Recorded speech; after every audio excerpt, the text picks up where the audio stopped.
Hello there, my name's Annette. Welcome to Sunbeam Fabric Art. My friend wanted to get rid of this giant IKEA bag, and honestly, what in the world do you do with a giant IKEA bag? It's just too big. It's huge and it won't stand up straight. It's great if you're shopping at IKEA, but what are you going to do with it in real life? So let's remake this, make it just a little bit smaller and a little more useful. Lucky for me, this bag was constructed the way I usually make my own bags. So I cut it apart on the seams and then I took some time to downsize it.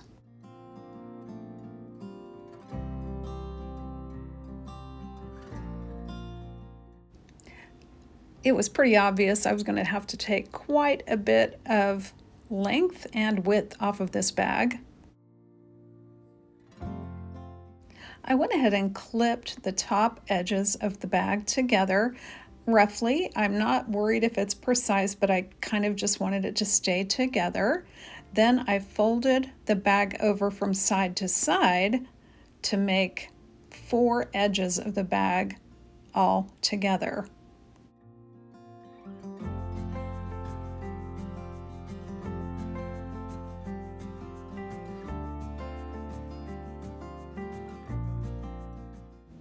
Based on some measurements of previous bags, I decided to make a 3-inch opening for the box seam.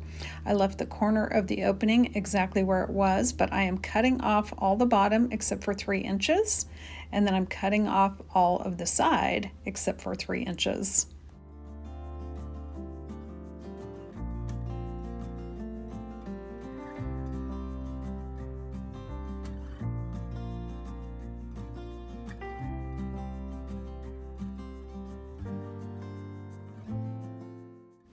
Since I cut the bottom of the bag, I have to stitch it back together.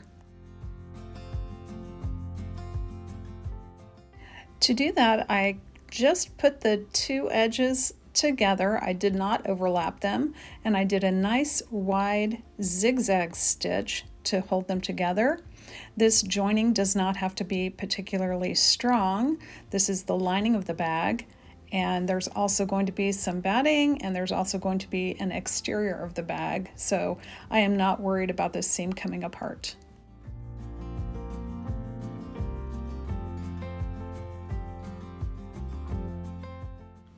Now it's time to put some batting on top of this lining, and I'm using that scrap fabric bolt. I'm going to use that fabric for the exterior of my bag.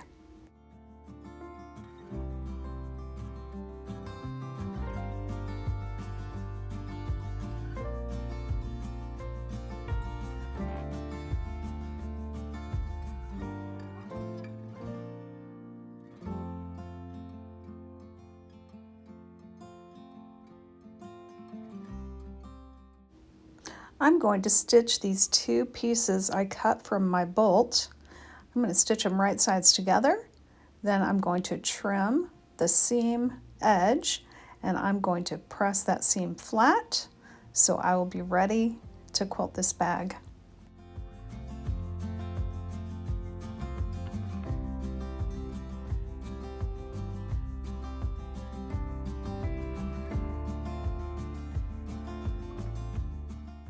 And this is one of the reasons I make scrap fabric bolts.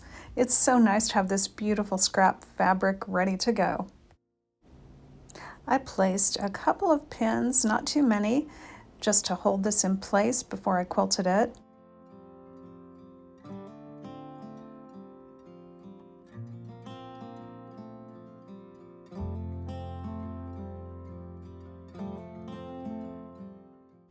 You might have noticed I did not place my fabric all the way to the top of the bag.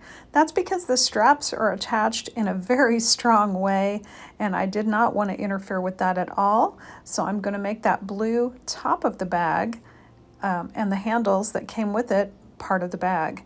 What I'm doing here is I'm folding under that top rough edge, and when I quilt this, I'm going to make sure and stitch over that with some kind of decorative strong stitch, and that'll be a nice finished edge for me near the top of the bag.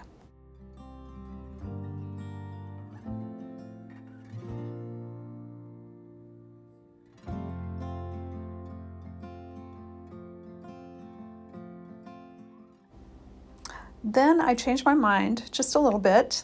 I had some pretty blue-green batik binding that I had already made, and I decided I was going to run that along that top edge, just because that would blend in the blue with the rest of the bag. I thought it was just too abrupt going from that bright blue to my scrappy fabric.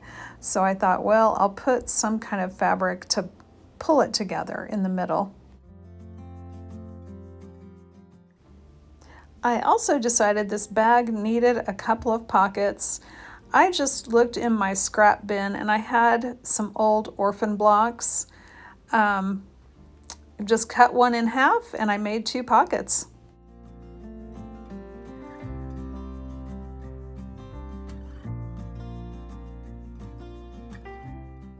I left a small opening so I could turn this pocket right side out.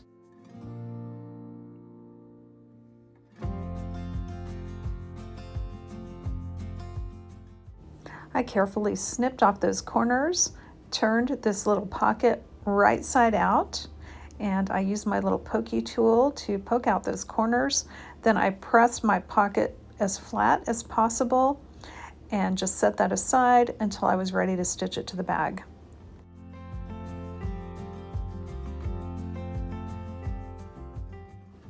I just did some super simple quilting across this bag. I used a zigzag stitch for the most part and made sure they were spaced close enough together to hold everything in place.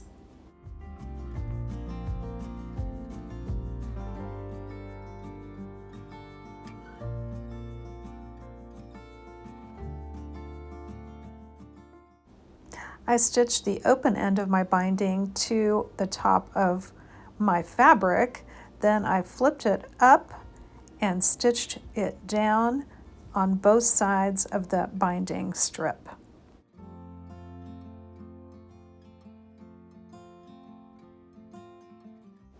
After quilting, there were a few wonky edges to deal with, so I did trim those off and straighten up those box seams as best I could.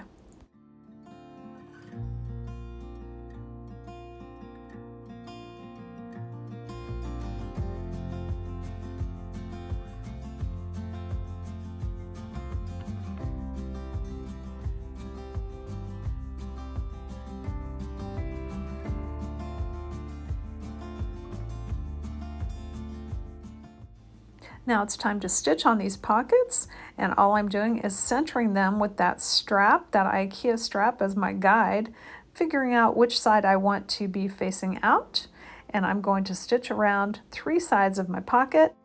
I'll make sure and backstitch at the beginning and the end to make the top of that pocket extra strong.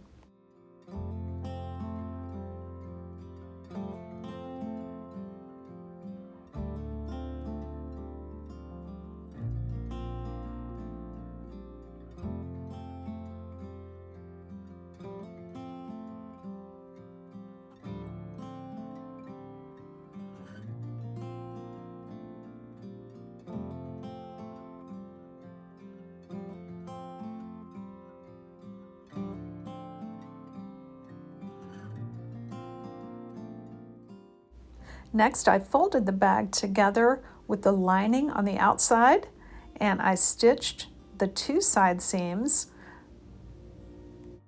I always try to remember to check my seam before I finish the bag all the way, and this one there's some IKEA blue showing through, so I'm going to restitch that seam.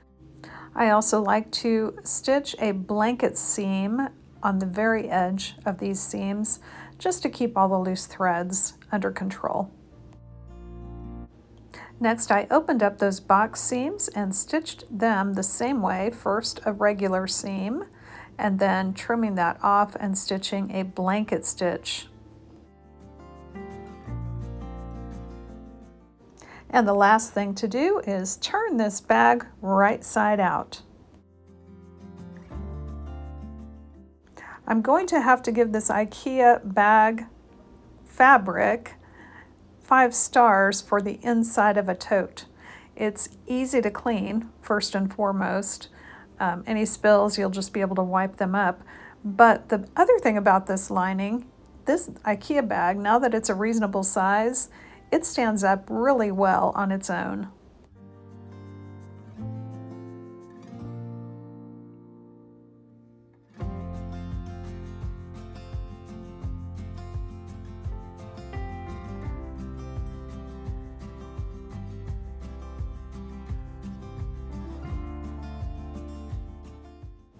It also folds up really nicely.